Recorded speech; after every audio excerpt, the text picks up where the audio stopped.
आज हमारे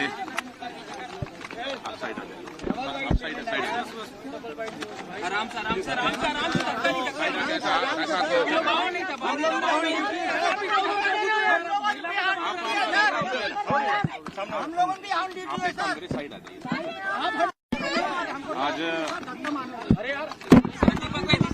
आज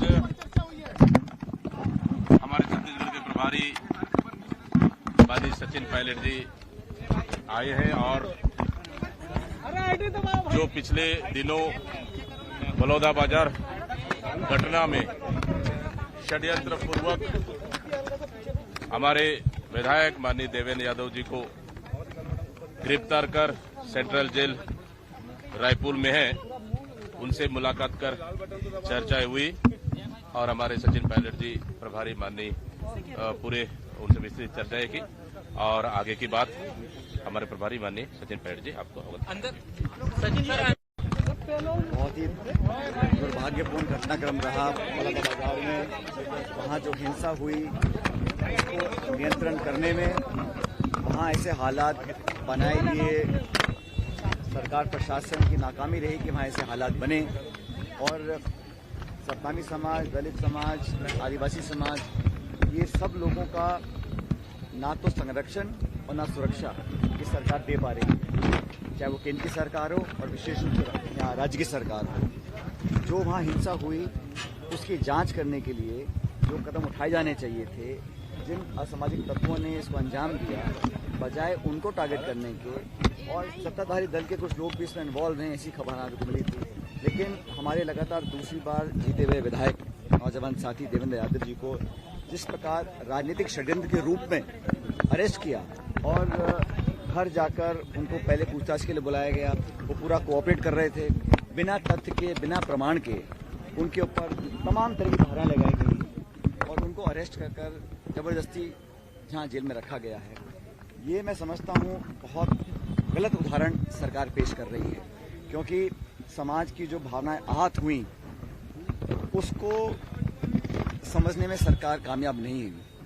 कांग्रेस पार्टी हम सब हमेशा से, चाहे वो राहुल जी हों, चाहे खड़गे साहब हों, चाहे हमारी पार्टी हो, हमने हमेशा दलित, आदिवासी, पिछड़े, गरीब उस तबके के लिए संघर्ष किया है और देवेंद्र यादव जी भी वहाँ पर अपना समर्थन देने गए थे उन सब साथियों को जो उत्तेजित थे, जो परेशान थे, जो आहत थे।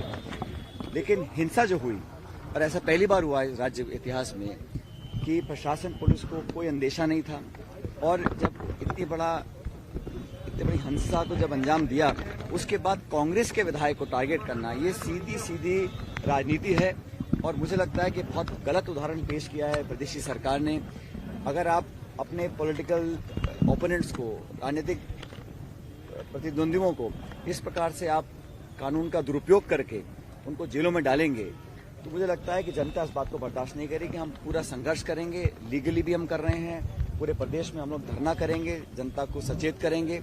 ये सरकार बजाय विकास करने के तमाम यहाँ पर कानून, लॉ एंड ऑर्डर बिल्कुल फेल हो चुका है, मौतें हो रही हैं, बलात्कार हो रहे हैं, अपहरण हो रहे हैं, चाकू चलाए जा रहे हैं, लॉ एंड ऑर्डर को कंट्रोल सरकार कर नहीं पा रही है और कांग्रेस के विधायक को जेल में बंद कर एक बहुत गलत उदाहरण दिया है। इसका जवाब जनता देगी। कांग्रेस पार्टी पूरी तरह इस संघर्ष के लिए तैयार है। आज हमने मुलाकात करी है देवेंद्र जी से भी और वो पूरे तैयार हैं सत्तावी समाज के लिए, दलितों के लिए, गरीबों के लिए संघर्ष करने के लिए। लेकिन ये जो उन्होंने किया है उनको जेल में डालने का काम, इसका हम जवाब कानूनी तरीके से भी देंगे और पॉलिटिकल तरीके से। हम लोगों ने कल पूरे प्रदेश में कांग्रेस पार्टी के कार्यकर्ता सड़कों पर उतरेंगे और अपना विरोध प्रदर्शन हम लोग करेंगे। जो कानूनी बातें हम करेंगे, लेकिन जिस प्रकार की धाराएं लगाई हैं, कोई तथ्य नहीं, कोई प्रमाण नहीं है और उसके बावजूद ऐसी धाराएं लगाई हैं जो कानून में कभी भी उसको कोई मान्यता देने वाला नहीं है, तो कोर्ट कचहरी का भी हम सामना करने वाले हैं। लेकिन ये जिस द्वेषतापूर्ण कार्रवाई करी है, जिस तरह टारगेट करके उनको किया गया है, क्योंकि मुखर होकर उन्होंने सरकार को उनकी आलोचना की थी, उंगलियां उठाई थी, सरकार अपना काम नहीं कर पाई है, इसलिए अपना बदला निकालने के लिए देवेंद्र जी को अरेस्ट किया है। यहीं रहेंगे, कोई डेलीगेशन आपका इस तरीके से तैयार हुआ है? लॉ एंड ऑर्डर की बात है। ऐसा है, ये स्टेट गवर्नमेंट ने किया है, हम लोग जनता के बीच में जाएंगे। मुझे नहीं लगता कि राज्य सरकार में किसी को उम्मीद है हम लेकिन न्याय सबके लिए बराबर है। हमें पूरी भरोसा है न्यायपालिका के ऊपर और कानून के ऊपर। लेकिन सरकार ने जो पॉलिटिकली मोटिवेटेड अरेस्ट किया है, ये पहली बार नहीं किया प्रदेश में। देश में भाजपा की सरकारें जहां पर हैं वहां लगातार अपने पॉलिटिकल ओपोनेंट्स को नीचा दिखाने के लिए, उनका चरित्र हनन करने के लिए, उनकी आवाज को दबाने के लिए मिसयूज करते हैं एजेंसीज का, चाहे वो सीबीआई हो, चाहे ईडी हो और चाहे पुलिस हो। और ये जो केस बनाए हैं सारे झूठे केस हैं, हम प्रूव करेंगे कचहरी के अंदर। लेकिन आज हम लोग पॉलिटिकली भी इसको टेकअप कर रहे हैं, पूरे प्रदेश में आंदोलन करेंगे और हम सब लोगों को बताएंगे कि ये सरकार अपने गिरबान में झांक कर देगी, बनस्पत अपने ओपोनेंट्स पर अटैक करेंगे। सर एक सवाल था सर देवेंद्र से, उनका स्वास्थ्य कैसा है, वजन वगैरह कम हुआ है क्या है? स्वास्थ्य फिलहाल ठीक है, उनका मेडिकल रिपोर्ट भी आएगी। कुछ उनको तकलीफ थी तो ब्लड सैंपल वगैरह लिया है, मुझे बता रहे थे वो। कल रिपोर्ट आएगी, डॉक्टर्स वो देख रहे हैं। लेकिन बहुत मजबूत हैं वो, नौजवान हैं और वो अपनी संकल्प शक्ति से सबको कहना चाहते हैं कि हम हमेशा सच्चाई के लिए लड़ते रहेंगे और उनको अपनी चिंता नहीं है।